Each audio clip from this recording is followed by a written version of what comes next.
Well, good afternoon. Welcome back. How we doing, everybody in Coronaville? Hope everyone's okay. Hope your family's still okay. This isn't looking any better.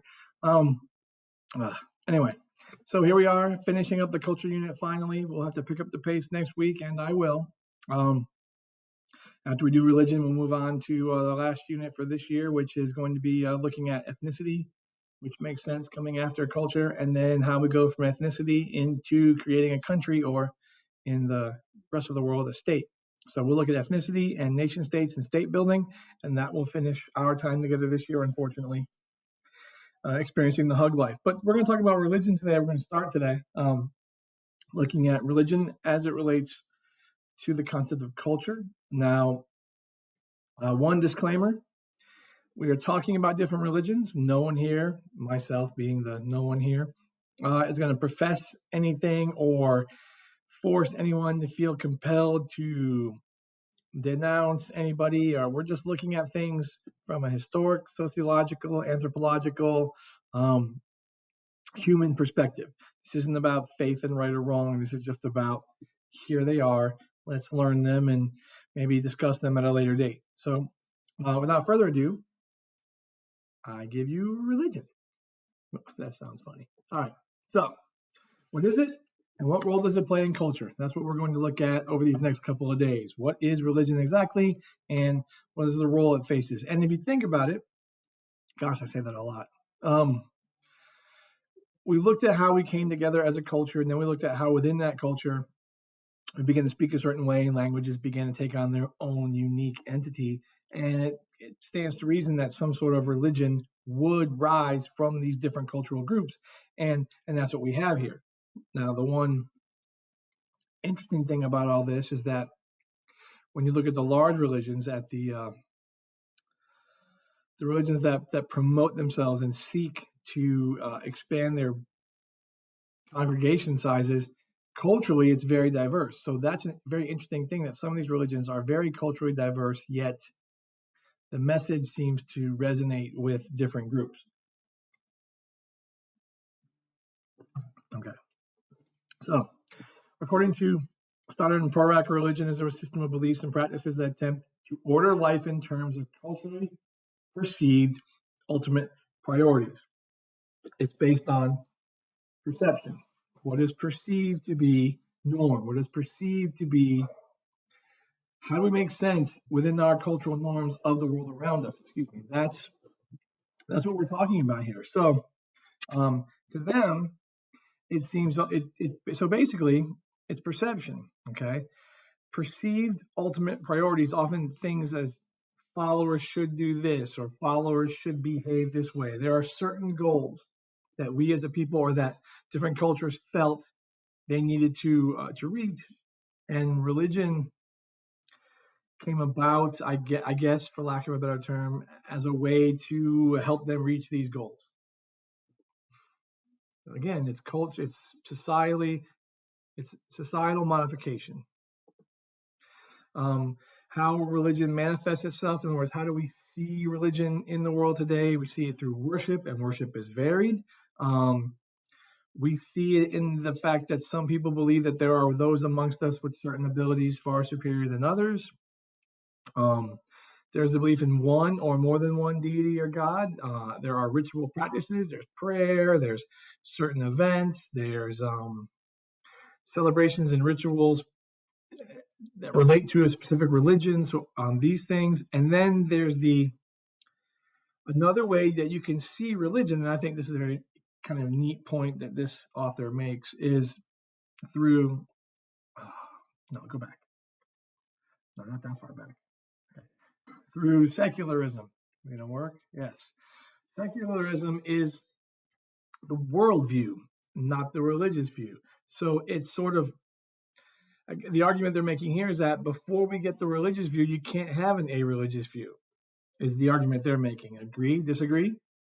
Um, I also find it neat that when they talk about how religion looks, that this author bothered to include secularism in these notes and in this discussion. I think that's fascinating. All right.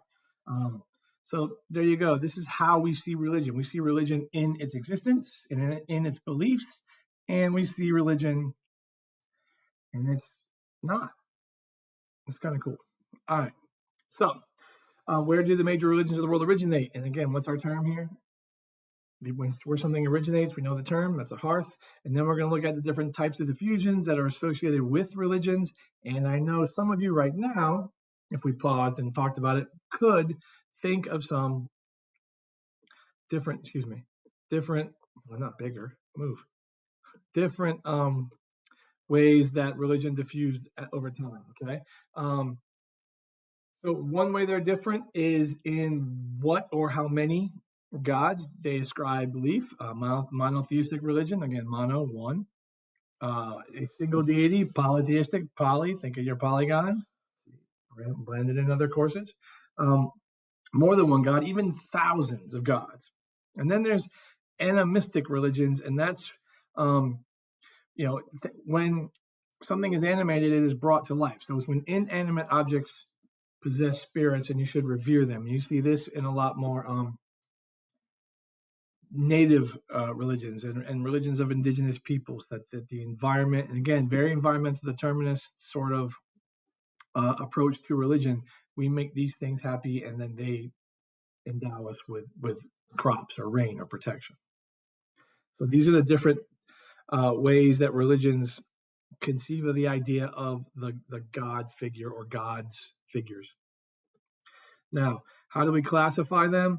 There's two types of religions, broadly speaking. Again, you go religion, and then you go two classifications of religions, and then underneath them, you get the tendrils of all kinds of stuff.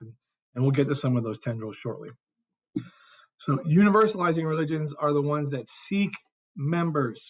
They're the ones that go on mission. They're the ones that go out to the people and say, hey, hello, my name is Elder Jones. They're those people. And they believe that their system is universal and is inclusive, and that everybody should want to be a part of it because, well, who wouldn't want to go to heaven? And then there are, or wherever their final destination. And then there are ethnic religions, and those people are born into the faith.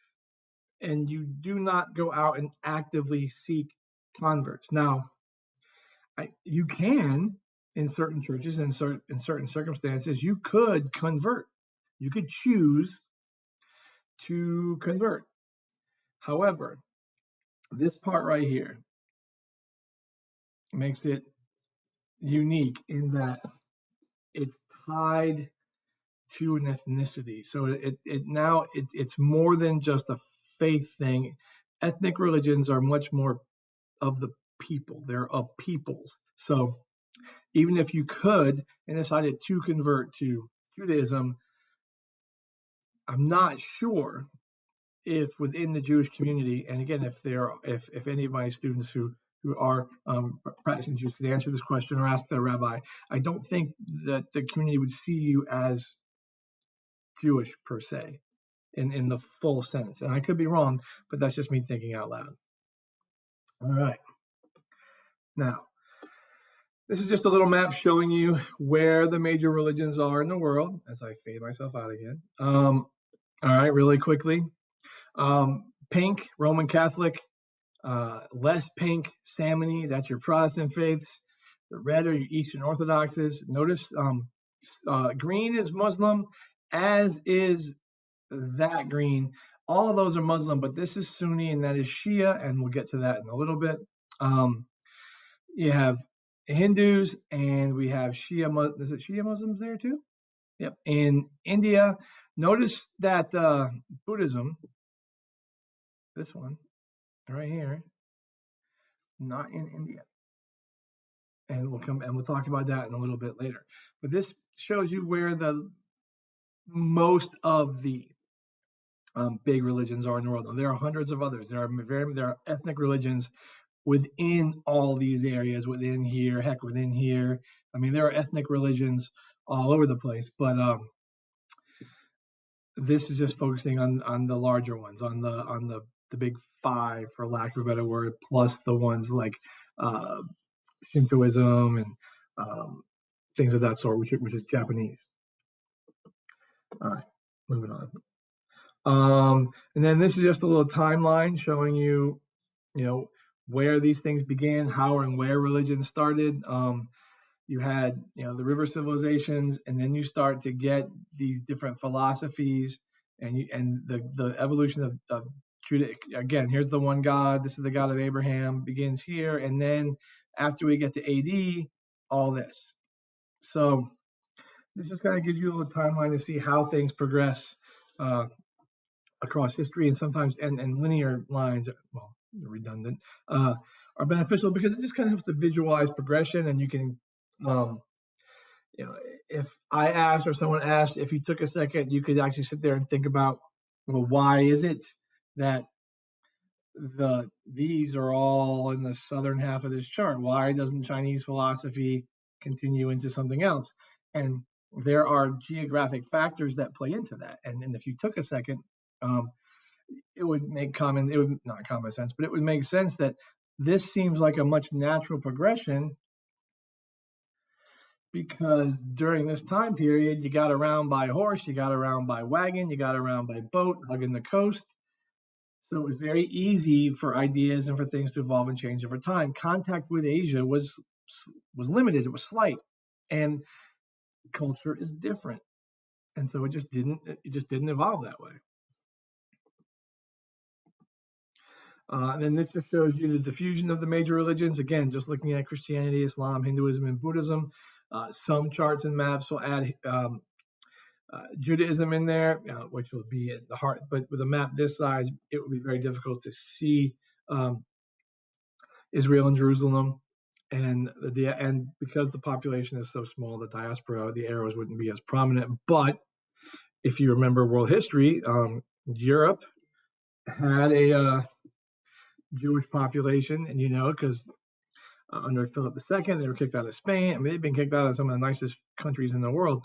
And then even in America, there's a Jewish population. But because the diaspora, but eventually after the First World War, and definitely after the Second World War, going back to Israel becomes paramount. Okay, so we're going to look at some of the first religions. We're going to look at Hinduism, and we're going to look at some of the other ones. So Hinduism, again, it originated in Indus Valley. It's over 4,000 years old. Going back to its manifestations and its beliefs, there is ritual bathing, the idea of karma and reincarnation. If you have your world history notes, or if you remember this from your world history classes, whenever you took them, karma is basically your report card. How did you live your life on a daily basis? Remember, your daily duty was dharma. Dharma leads to good karma. And then when you die, if your karma was good, you move up. You move up the caste system, then ultimately up and out to become one with the Brahman and stop the cycle. There is ritual bathing. There are holy rivers. The concept of reincarnation, again, depending upon your karma, is going to determine in which direction you reincarnate. The Vedas are their text. The Ganges is a sacred site. The social manifestation is the idea of a caste system, and it diffused into South Asia, which is India, Sri Lanka, and then Southeast Asia, which is the former French Indochina. It's Laos, Cambodia, Vietnam, Myanmar, those places. So that's where most Hindus live in the world.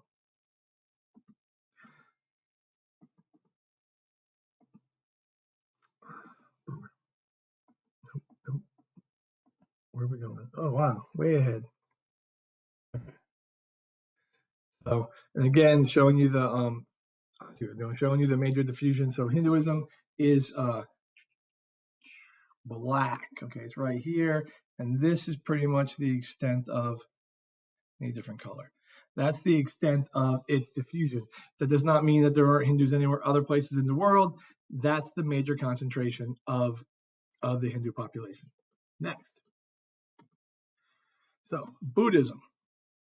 I think Buddhism is really cool, and I wish I knew more about it. And those of you who had me, looking some stuff up. And those of you who were in my first semester class remember me talking. I find it fascinating. So If you ever want to do some interesting reading, look it up. All right. It came from Hinduism. It's sort of a splinter group, not a denomination. It's not like the Reformation. It's not like Catholics and Protestants.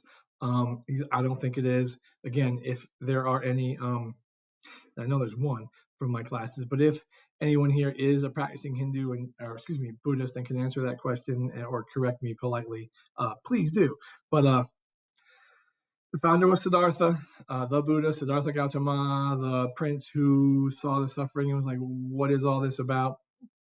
It originated in northern India, now Nepal, but the northern India region to the Ganges. And this is the big difference. And this is why I assert that it's not a separate denomination of Buddhism, because it does away with the whole notion of a caste system. If anybody can obtain enlightenment through following the Eightfold Path and remembering that all life is suffering, that we suffer because of our decisions, and if we can stop making those same decisions, then we can stop suffering. So the fact that anybody can achieve salvation really kind of flies in the face of Hinduism, because what that belief right here effectively does is make the caste system a non-starter.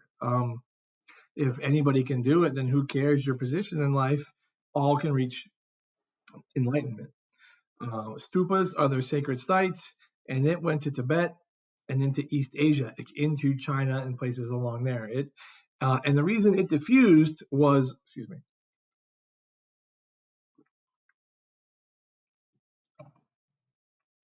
the Hindus kicked them out because it flew in the face of Hindu belief, and it just wasn't the best thing to do. Okay. So again, looking at Buddhism, here is the major locus of Buddhists. Again, there are Buddhists in other parts of the world. There are Buddhists in Sanderson, well, through migration, but also because there are just people here who are part of families who adhere to, who follow it. And I think that's really, really cool. All right. Next one. These are stupas in Indonesia. By the way, there are Buddhist temples in Raleigh, North Carolina, if you want to check them out. They do exist. All right. And then over here in Japan, Buddhism is mixed with Shinto, and Shinto is the Japanese faith. And this is a Shinto shrine in Kyoto. So again, a little diffusion, definitely some cultural diffusion, and the ability of certain faiths to be more malleable or accepting is a good thing. In fact, Hinduism, one of its strongest things is well, one of the ways it's able to combat things like Buddhism, or when the Islamic states enter India and bring Islam into India, is it's very good at incorporating just enough parts of rival faiths into their own to keep their people from leaving. It's something that the Catholic Church tries in the 1500s with the Counter-Reformation. Okay. All right. Moving on. Taoism is the next religion we're looking at. We're looking at all the Eastern religions now. It's spelled with a T, pronounced like a D. Taoism. If you want, there's a cool little book. It's about this thick that can help you understand this whole philosophy, this whole Taoist belief. Is called the Tao of Pooh, as in Winnie the Pooh, and it uses Winnie the Pooh. And then there's also another one.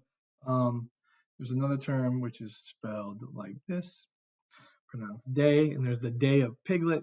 And those are two little books that actually go into these in a little more detail. Also, 2,500 years ago, it originated around the same time as Buddhism. It believes in the whole idea that man and nature are one.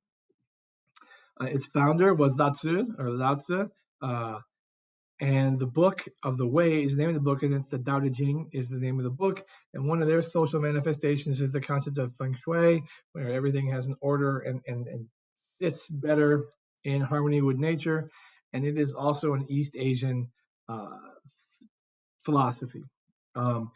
Notice that there is a sacred book, but nowhere in here do you see any mention of deity. So I don't know if you could qualify this as a religion or a philosophy. If you go back to Buddhism, I can do.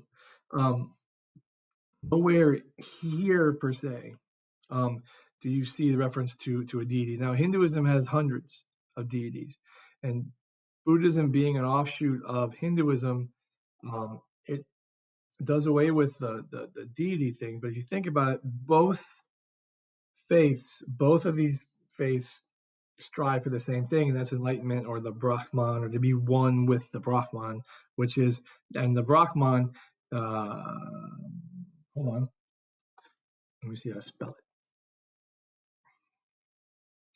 But it is a force that is in all things. It is this whole unifying force, and the goal of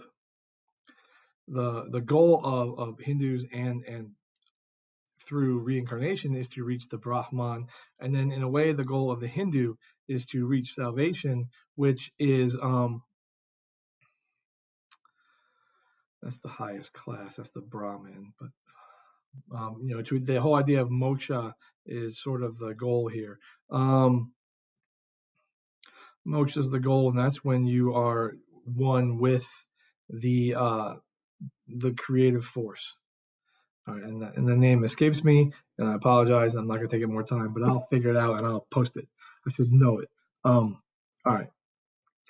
Confucianism was also a philosophy that arose in China during this time. Again, in the Huanghe or the Yellow River Valley, also 2,500 years old. Uh, Unlike Taoism and the whole idea of us and being one with nature, Confucianism was all about how you're living your life now, in the now, like this moment. Okay, Confuzi or Confucius was the founder. So the secret of life, not the secret of life, but the belief is, and the real meaning is, how are you right now? Are you present in this moment? Are you doing the right thing? Confucianism was very structured.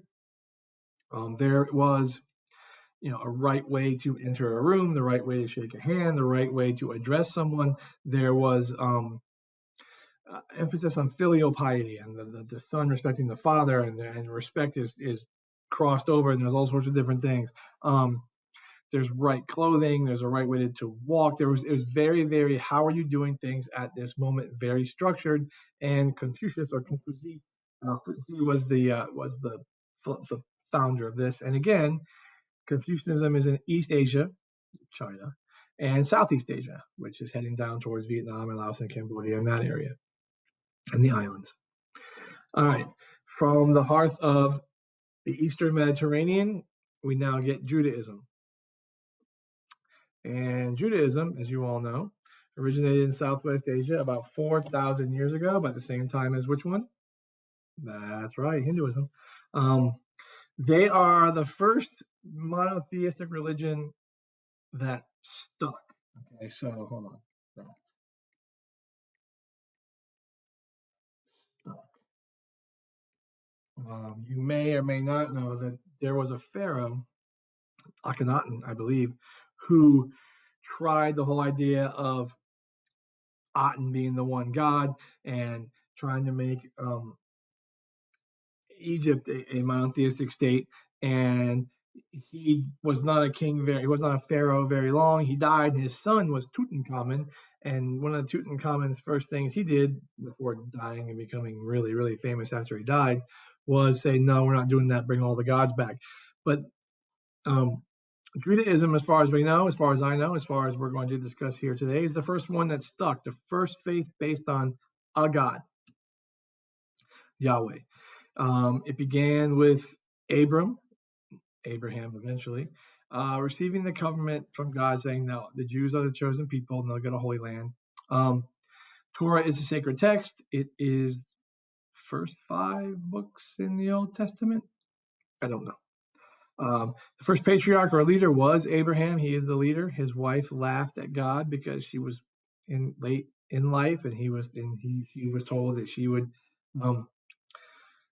have many children. But you don't question those things. Some of the sacred sites in Judaism are the Western Wall in Jerusalem. That's the part of the reason why Jerusalem isn't divided into 4 regions. The land between the Mediterranean and the Jordan River. A social manifestation of Judaism is Zionism, and no, it does not mean they're Duke fans.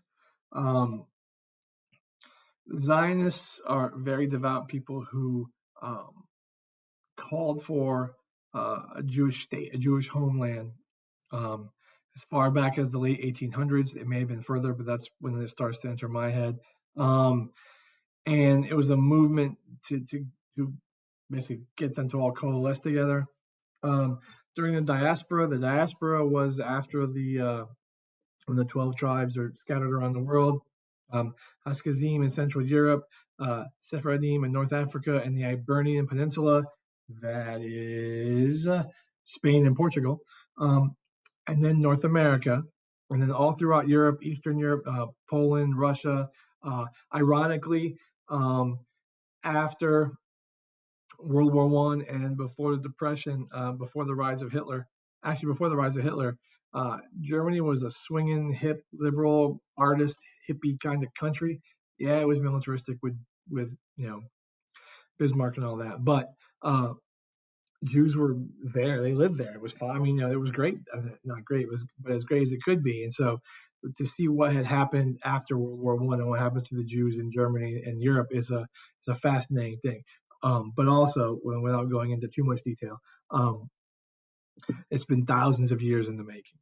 And should you continue on and take any course in your life, or here at my school at St. Emerson High School, the course on Holocaust and genocide, you'll get a much fuller and richer understanding as to how that evolves over time. And then over the last 100 years, beginning in the late 1920s, they slowly begin to they slowly begin to go back to what was Palestine, what is now Israel. The next religion that we're looking at now is Christianity.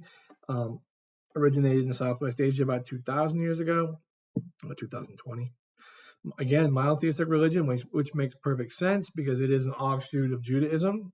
You follow the teachings of Jesus Christ to achieve eternal life. The Bible is a sacred text, and the founder is Jesus. And it is important to remember that this doesn't begin until the tomb is empty. For those of you of the Christian faith, remember, Jesus, born a Jew, lived his whole life a Jew. He died Jewish. He was Jewish. He was called a rabbi. It's not until they go and the tomb is empty and he is seen, it's not until then that Christianity becomes truly Christianity, and then later it becomes the church. But it's just important to know that during his life, it was different groups of practicing Jews butting heads about who the Savior is, because to the best of my knowledge, the Jewish faith is still awaiting the return of their Savior. So that's the big difference. Well, one of them. Okay. Continuing on, Christianity, Bethlehem and Jerusalem are sacred sites. In 1054, after the fall of the Roman Empire, we are in the Middle Ages / Dark Ages, if there is such a thing. It splits into the Eastern Orthodox and the Roman Catholic Church, and this was done in a way primarily to help it. But if you remember from 3 classes in the past, but at this point in time, this is where you wanted to be.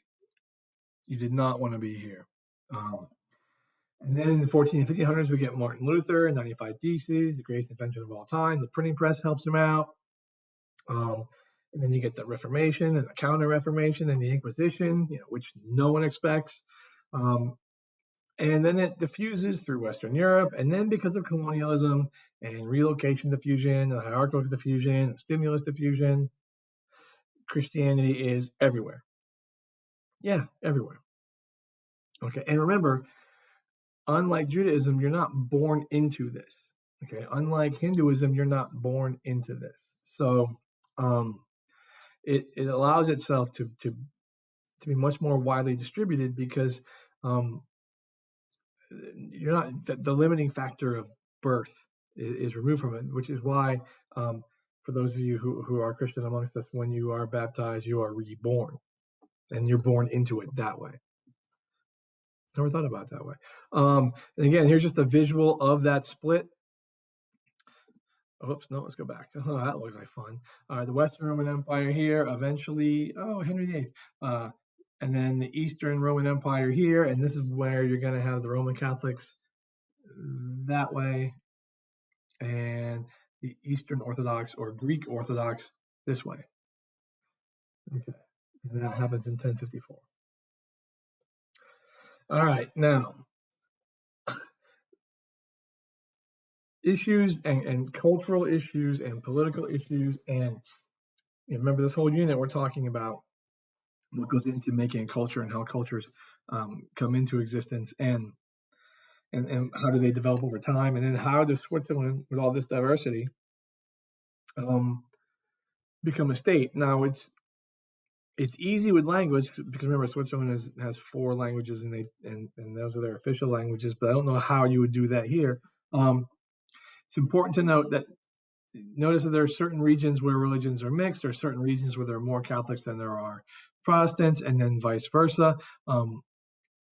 It would be interesting to see, ideally, like what this area is and what type of factors lend themselves to that. Is there a certain group of people, a certain culture, a certain makeup of people who tend to be more Protestant? Like, what's appealing about Protestantism to all those Catholics who converted and to all those Protestants who are Protestants today?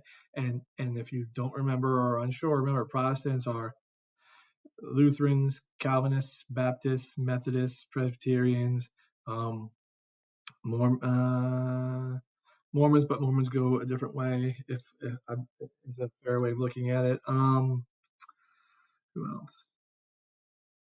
There are others, but those are all different groups, and all of them see the Bible and see the role of God differently. And this goes back to Gutenberg and his press. Once people start reading the book, and once anybody reads anything, if we all read the same book, Dare to Dream, we're all going to take. We all may get the gist of it, but we're all going to take different parts, and those different parts are going to speak to each one of us differently, and that's what you have here. But getting back to my question, culturally, how, like, what could we add to this map to explain this? Like, what information would be beneficial, would help you understand why this looks that way? And remember, keep in mind, this is this unit. The unit is culture, so it's not, it's culture. So what goes into that? And so what, from the standpoint of culture, allows for that, or allows for this here, or this here? And that's all. It's just something to think about. And again, if at any time during these notes these questions come up, send them to me, and I want to hear what you're thinking. All right, again, moving on to religions. We got one left for today that I bet we're going to talk about. And again, here's Christianity, and you can see, oh, look, here's where the French went, and there's where England went, and there's where the Spanish went, and there's where the Portuguese went, and there's where England went, and there's where England went, and there's where England went, and there's England, and there's England, and then here's England and conquering people, and there's Catholics here, and yeah, anyway. Okay. Now, the last religion for today probably is Islam. It originated about 1,500 years ago, around 620. Also monotheistic.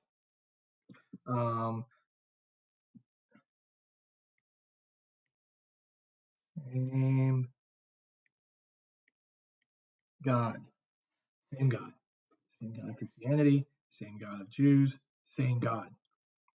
And the reason it's the same God is because of the ties back to Abraham. There's a book that was written, I guess it's well over a decade, maybe, over 20 years ago now, called Abraham. And it goes into his life and explains how Abraham is the father of these 3 faiths. In case you don't know, Abraham had 2 sons. He had Isaac, who everybody knows, and he had Ishmael.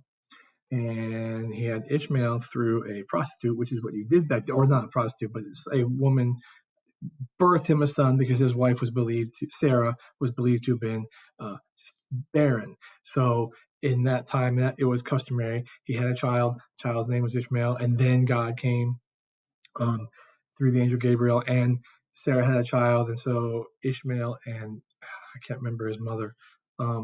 They were sent away, and Muslims, I believe, claim that line, that Ishmael is the line that leads those people to Abraham. Muhammad received the message also from Gabriel, busy angel, and took up the calling. And what they believe is that Muhammad is the truest revelation of God. They acknowledge, Abraham is mentioned in their book. They acknowledge Moses. They acknowledge Jesus. They see them all as prophets. They consider Jews and Christians to be people of the book.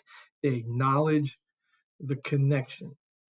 They just state that when Muhammad received the call from God and from Allah, that his revelation is the most pure, for lack of a better term. And please, again, any Muslims, straighten me out. The sacred text is the Quran. Muhammad is the founder. Right. And actually, right now, I believe we are on April the 30th in Ramadan, and I'm actually going to attend a webinar explaining how best I can teach during Ramadan and learn more about that part of Muslim culture. I'm excited. All right. So, Islam, some sacred sites: Mecca, Medina, and Jerusalem.